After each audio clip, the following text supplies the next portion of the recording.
오늘은 2020년 세 번째 주일입니다. 오늘 성경 본문은 이사야서 57장입니다. 하나님께서 이사야서를 통하여서 하나님의 말씀에 불순종한 이스라엘 백성들에게 아시리아의 침략이나 또한 그 이후 바벨로니아의 침략으로 예루살렘 성전이 무너지고 70년 동안 바벨로니아의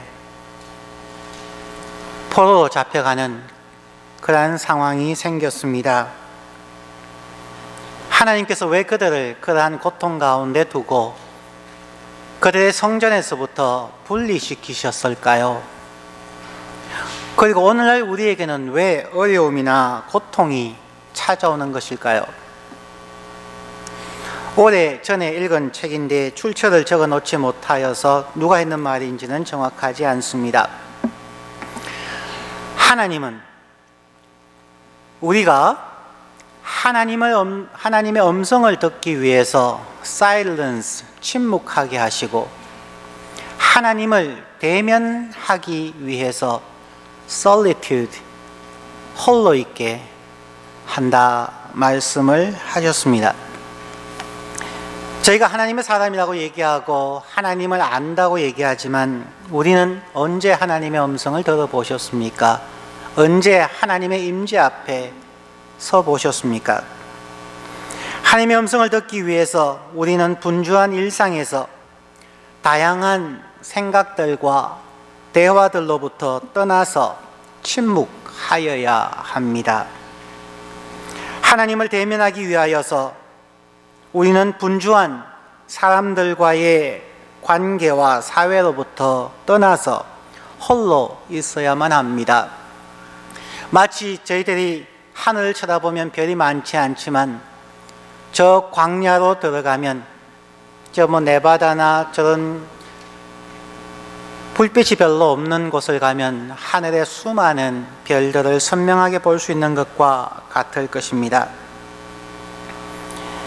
silence와 solitude, 이 두 단어는 우리에게 매우 중요한 교훈을 줍니다. 지난 주일에는 이사야서 56장에서 하나님과 연합하라는 말씀을 나누었습니다. 이어서 오늘은 하나님과 연합하기 위하여 그냥 마음으로만이 아니라 우리의 침묵 가운데 그리고 성전조차도 떠나서 solitude 속에서 우리는 두 가지를 듣고 깨달아야만 합니다. 첫 번째는 하나님은 어디에 계시는가?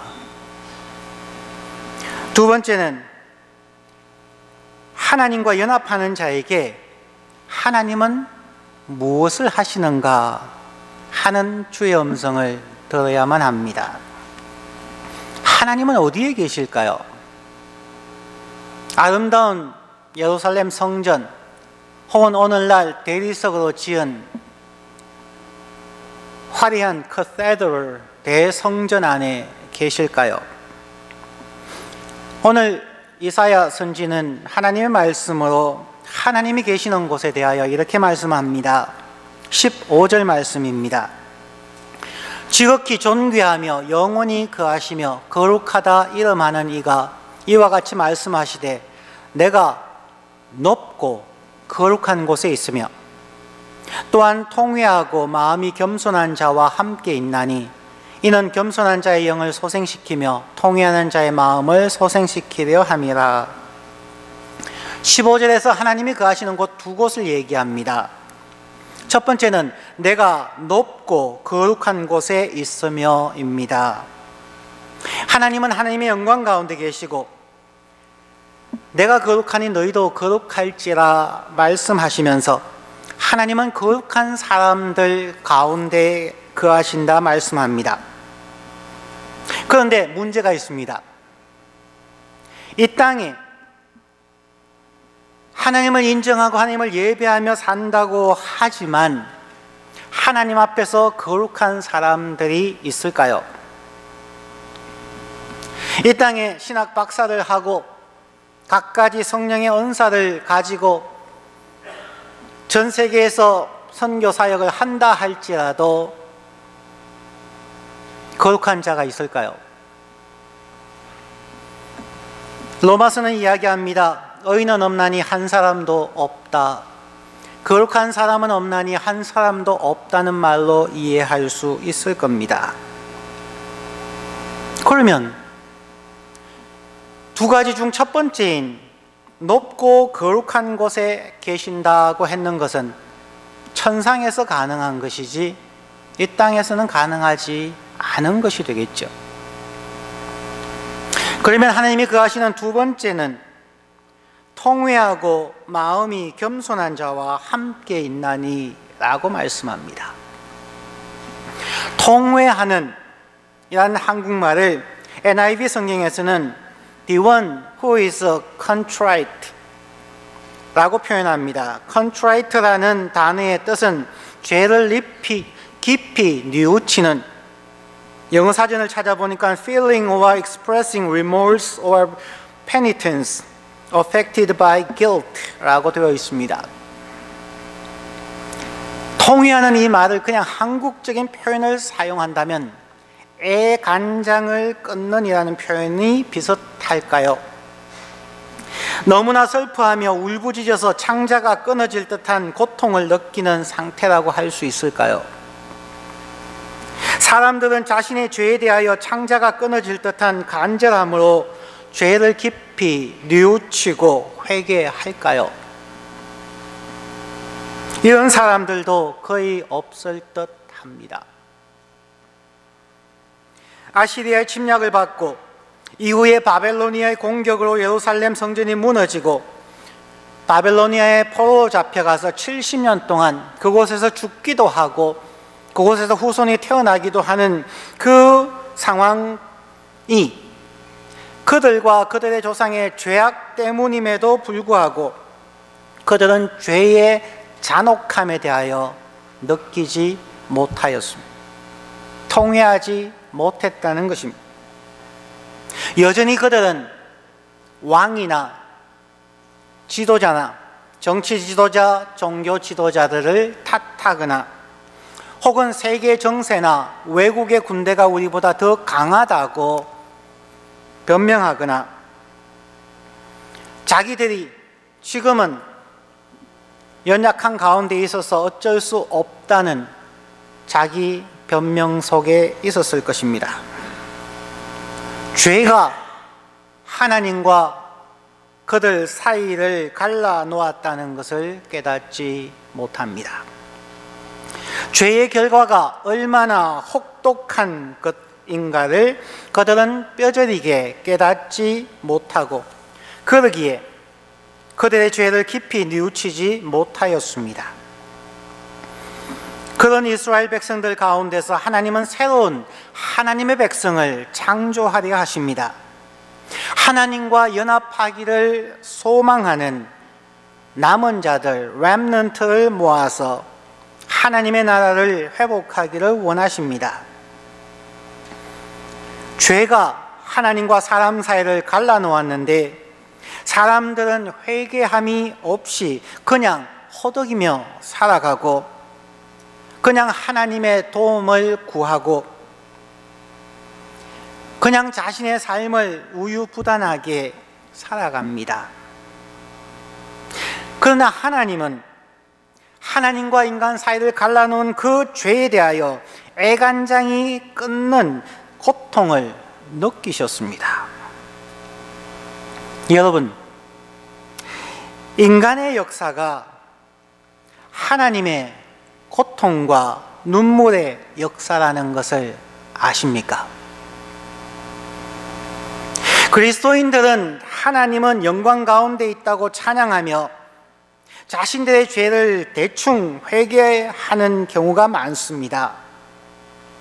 하나님은 우리의 죄, 하나님과 우리를 갈라놓은 그 죄를 얼마나 미워하시는지 아십니까? 죄로 인해 받는 우리의 고통이 얼마나 하나님을 고통스럽게 하시는지 아십니까? 하나님은 인간을 고통스럽게 하는 바로 그 죄, 우리의 죄를 없애기 위하여 수천 년을 고통받으시고 당신이 친히 이 땅에 오셔서 십자가에 죽으셨습니다.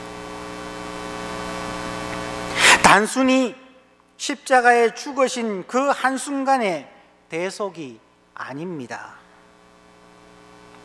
죄의 고통 속에 살아가는 그 수많은 인류의 역사 기간만큼 하나님은 고통받으시는 겁니다.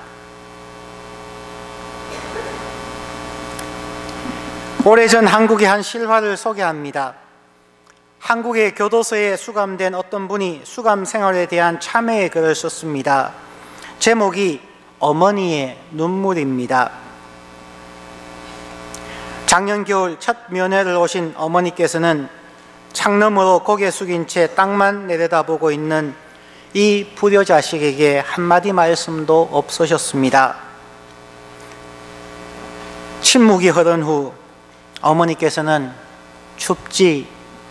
그 한마디를 떨리는 목소리로 물어보셨습니다.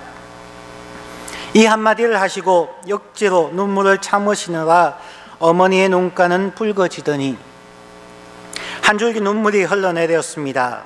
그것은 그냥 눈물이 아닌 피 눈물이었습니다. 춥지? 겨우 그 한마디 하시고 면회 시간을 다 보내버리신 어머니는 성경책 한 권을 남기고 떠나가셨습니다. 그 후 다시 면회가 없으신 어머니에 대하여 불평하고 있을 무렵 형이 면회를 왔을 때 형에게 어머니에 대한 불평을 말하자 형은 버럭 소리를 지르며 야 이놈아, 아직도 정신을 못 차리니 너 어머니가 어떻게 되었는지 알아? 하고 말하더랍니다. 불길한 느낌이 들어 그가 다시 다그쳐 묻자 그의 형은 어머니가 며칠 전화를 안 받으셔서 찾아가 보니 엄동설한 추위 속에서 자식의 죄가 당신의 죄 때문이라고 방에 불을 피우지 않고 같이 감옥 생활을 해야 한다며 자식과 자신의 죄를 용서해달라고 기도하다가 몸져 누우셨다는 것입니다. 그의 고백은 계속됩니다. 금수만도 못한 내 두 눈에 처음으로 뜨거운 눈물이 솟구쳐 올랐습니다. 그리고 그날부터 나는 어머니가 남기고 가신 성경을 읽기 시작했습니다.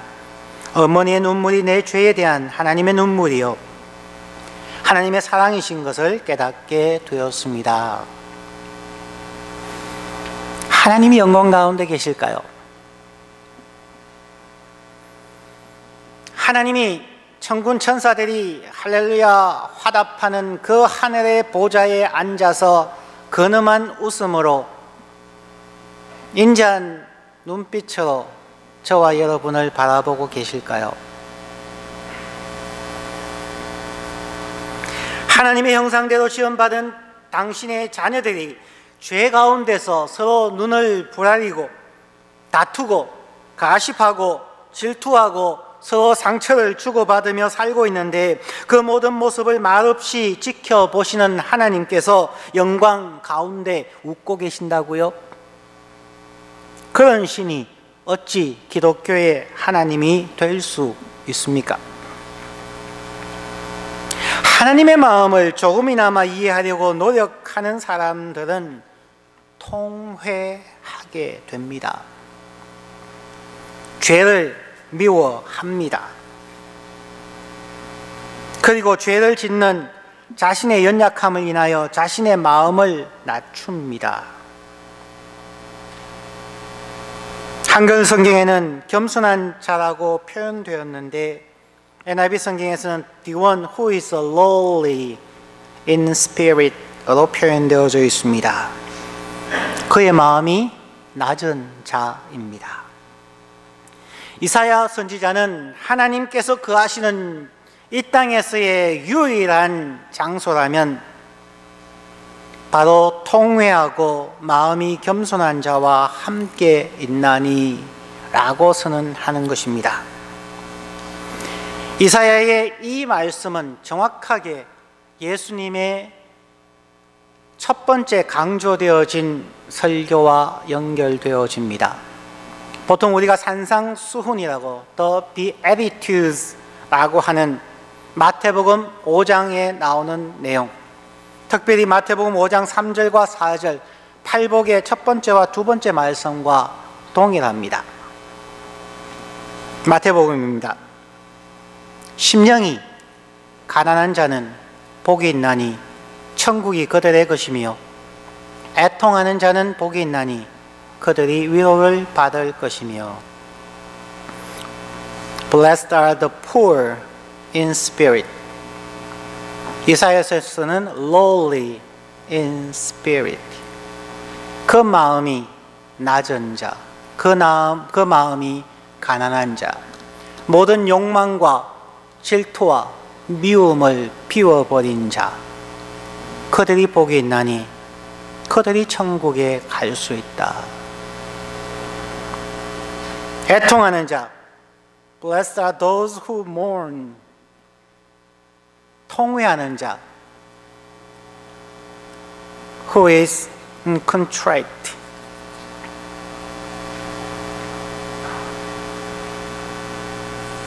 이사야서 57장의 하나님의 말씀과 이 땅에 성육신하신 예수 그리스도의 산상수훈의 첫 두 말씀이 동일한 천국에서의 가장 중요한 가르침이라는 것입니다.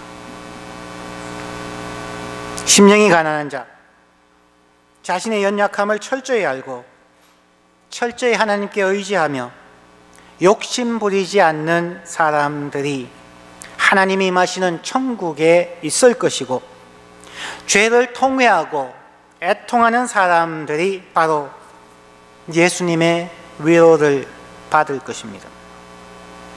예수님의 눈물이 우리의 상처 많은 마음을 고치십니다. 그러면 하나님이 어디 계신가를 보았는데, 이제는 하나님이 그러면 무엇을 하실까요? 하나님 그 고통 가운데 있는 자들에게 약속하십니다. 내가 그를 고치리라. 오늘 본문의 16, 18, 19절 말씀을 다시 읽습니다. 내가 영원히 다투지 아니하며 지금은 너희를 포로 생활에 보낼지라도 내가 너희와 영원히 다투지 아니하겠다. 내가 끊임없이 노하지 아니할 것은 내가 나의 형상대로 지은 그들의 영과 혼이 내 앞에서 피곤할까 함이라. 내가 그의 길을 보았은즉 그를 고쳐줄 것이라. 그를 인도하며 내가 그를 슬퍼하는 자들에게 위로를 다시 얻게 하리라. 입술의 열매를 창조하는 자 여호와가 말하노라. 먼 데 있는 자에게든지 가까운 데 있는 자에게든지 평강이 있을지어다. 평강이 있을지어다. 내가 그를 고치리라 하셨느니라. 감옥에 간 자식을 생각하며 히팅을 하지 않은 차가운 방에서 지낸 한국의 어느 어머니처럼 하나님께서도 바벨로니아에 70년간 포로 생활하는 자신의 백성들을 생각하며 가슴 아파하셨습니다. 오늘 본문에서 하나님은 반복해서 말씀합니다. 내가 지은 나의 자식, 그의 영과 혼이 내 앞에서 피곤할까? 내가 안절부절 못하겠다. 내가 그를 고쳐줄 것이다. 그를 인도하며 그와 그를 슬퍼하는 자들에게 위로를 다시 얻게 하리라. 내가 그를 고치리라. 하나님 마음이 조금이라도 느껴지십니까? 염려하는 하나님의 모습을 상상적으로 그려보실 수 있으시겠습니까? 도우시고 회복시키기 위하여 노심초사하시는 하나님의 얼굴 표정을 상상하실 수 있으십니까? 내가 너를 고치리라. 내가 너를 고치리라. 내가 지은 나의 사랑하는 너희들의 영과 혼이 피곤할까 내가 염려하노라. 제가 만난 하나님, 제가 성경에서 읽는 하나님은 높은 보좌에 근엄하게 앉아 계시는 하나님이 절대 아니었습니다. 함께 아파하시고 함께 눈물 흘리시고 안타까워하시며 도우시려고 말없이 다가와 발을 동동 구르시는 하나님이십니다. 과거에도 한번 소개한 적이 있죠. 한국에서 대학생활 할 때에 기도생활 참 열심히 할 그때였습니다. 1년 후배 여학생이 하루는 그렇게 말했습니다. 오빠, 어제 밤에 기도하려고 밤을 새웠는데 한마디도 못했습니다. 왜? 기도하려고 무릎을 꿇고 하나님을 향하였는데 예수님을 보았어요. 예수님은 아무 말씀도 하지 아니하시고 오랜 시간 동안 그 눈에서 눈물이 계속 뺨 위로 흘러내리셨어요. 그래서 저는 밤새도록 예수님의 눈물을 손수건으로 닦아주다가 새벽이 되었어요.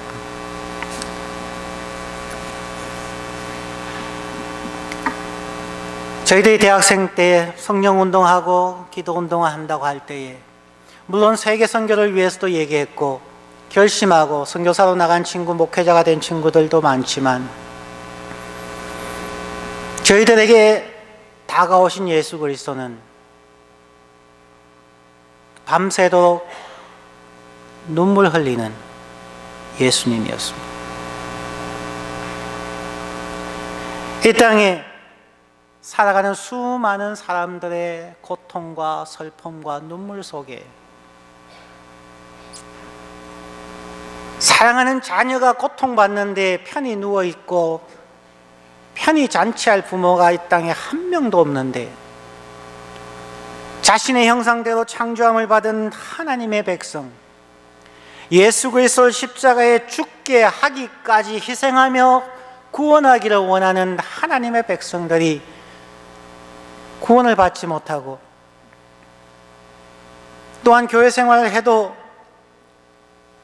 서로 찌르고 고통 주고 눈을 흘기는 그 모습을 바라보면서 예수님은 계속 울고 계시더라는 겁니다. 그것이 저희들이 만난, 또한 제가 만난 예수 그리스도입니다. 제가 저의 목회 사역에서 상담을 중요시하는 이유입니다. 제 어리고 젊은 시절의 아픔과 절망, 죄로 인해 깨어진 인간의 운명, 가족의 죽음, 육신의 질병, 그 많은 고통으로 인하여 처절하게 울부짖던 그 시절들에 저를 만져주신 하나님의 손길과 눈물 때문에 그냥 저는 하나님께 중얼거렸습니다. 제가 사는 동안 한 사람의 눈에 눈물을 닦아주며 사는 삶을 살고 싶습니다. 그들도 주님의 사랑과 은혜로 위로받고 주님의 고쳐주심을 체험할 수 있도록 조그만 손길이 되고 싶습니다. 저는 유명한 목사도 되고 싶지 않습니다. 큰 교회 목사가 되고 싶은 마음은 더더욱 없습니다. 함께 통회하고 겸손한 마음으로 우리의 눈물을 닦아주시고 고쳐주시는 예수 그리스도를 나의 주 나의 하나님으로 믿고 고백하며 예배하는 자, 서로 그리스도의 손발이 되어주는 믿음의 공동체를 이루며 살아가기를 소망합니다. 이 공동체는 성경을 많이 읽는 사람들의 공동체가 아닙니다. 이 공동체는 성령의 은사를 체험한 사람들의 공동체도 아닙니다. 이 공동체는 신학 공부를 한 사람들의 공동체도 아닙니다. 이 공동체는 부자나 가난한 자의 공동체도 아닙니다. 이 공동체는 교회를 열심히 섬기려는 사람들의 공동체도 아닙니다. 이상한가요? 성경이 말하는 하나님의 공동체, 그리고 제가 소망하는 이 공동체는 단순합니다. 통회하며 마음이 낮은 자들의 공동체입니다. 자신이 죄인임을 깨닫고 나의 사소한 죄가 하나님과 우리 사이를 갈라놓았다는 그 죄의 심각함을 깨닫고 애간장이 끊기는 듯 애통하며 뉘우치고 회개하는 사람들의 공동체입니다. 싫든 좋든 주위에 있는 사람들의 마음속에 계시는 그 예수의 눈물을 볼 수 있는 사람들의 공동체입니다. 자신의 아픔을 예수님께 솔직히 모두 드러내놓고 위로받고 위로하며 고침을 받는 사람들의 공동체입니다. 자신의 아픔뿐만 아니라 더 나아가 주위 사람들의 아픔을 느낄 수 있고 볼 수 있고 함께 아파하고 함께 고치려고 하나님 앞에서 몸부림치는 사람들의 공동체입니다. 저의 공동체도 아닙니다. 우리의 공동체도 아닙니다.